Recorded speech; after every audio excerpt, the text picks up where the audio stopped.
Hello and welcome to this Informed Player Review with me, boy FIFA 1 HD. We are going to be looking at the 86 rated second Informed Gameiro card. But before we do, it would mean a great deal to me if you would hammer that like button below if you enjoyed the video. And if you are new to the channel, make sure you hit that subscribe button. It really does help me out a great deal. And if you have any questions on Gameiro or FIFA 17 in general, ask away in the comments below. I'm happy to answer each and every one of you. So we're going to jump in and look right at his stats.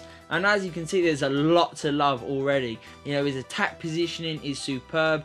His agility, his balance is very nice. His jumping's really good there as well.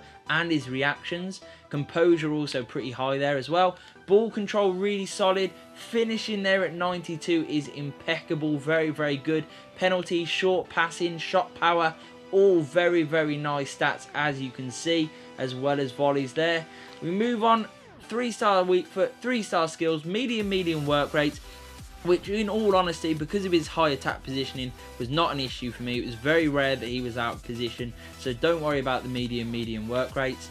He does come with some specialities and traits, including poacher, acrobat, clinical finisher, and outside of the foot shot. So let's jump into the main block of the review.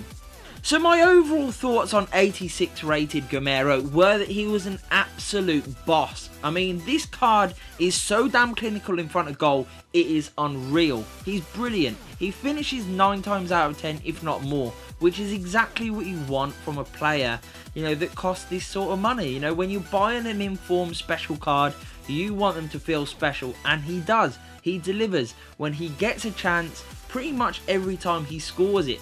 He was so damn clinical. I mean, his shooting is where I'll start this review, because he is brilliant at it. You know, whether it's a one-on-one chance or a long-range shot, a header, it doesn't matter. He's putting the ball in the back of the net, which is exactly what you want from your striker. You know, what's great about the card also is that he plays in a good league. He's got a good nation, so you can fit him into loads of different squads. And you would really want to, because he's brilliant. I mean, like I said, close range finishing is superb. Very clinical, whether you finesse shotting it, just hammering shoot and just hoping the power will take it in. He can do it all. He even scored from tight angles that I didn't think was possible, you know, where the chances are slim. He still found the back of the net. His attack positioning is really superb.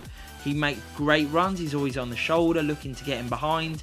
So if you've got someone who can find them, you know, with a good range of passing, you are going to find Gameiro making brilliant runs, and you're going to be able to slot him in time and time again, resulting in goal after goal after goal.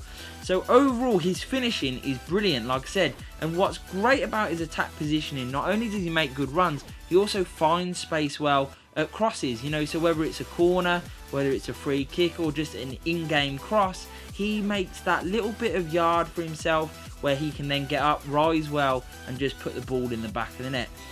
When you look at his heading ability in game, it's interesting because jumping is superb. His stats for his jumping are really good, but his heading is like sort of average. You know, it's around the 70s, but in game he feels really good, and he scored a fair few headers for me already. Felt really strong in the air, and I think that's a balance of everything. He's got good strength, which is also nice on maybe a slower striker.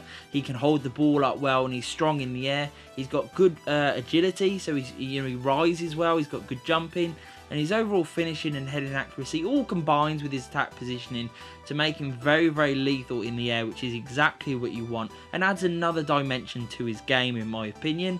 His dribbling is probably the next best area. So what is great on a slower striker is when they do have this sort of range of dribbling, whereby he can go past players, he can free up a yard of space to get that shot or get that pass away.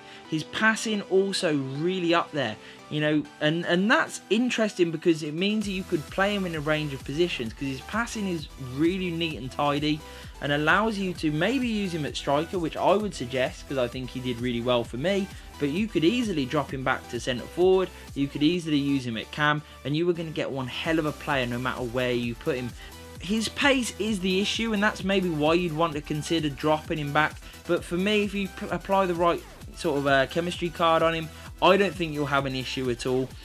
His attack positioning is so damn good that he's always getting chances. He's got great dribbling, great shooting. I think you should use him at striker, but if you do use him at cam, like I said, you are still getting one hell of a player. Overall, I've had to give him 9 out of 10. The speed is the only real issue on the card, which would have made it even better, but overall a great player to use. Currently going for around 140 to 150k, which I think is fair value for money in all honesty, but if he does fall even lower, you are getting one hell of a player. So I hope you enjoyed the review, guys. If you did, please hit that like button, hit the subscribe, and peace!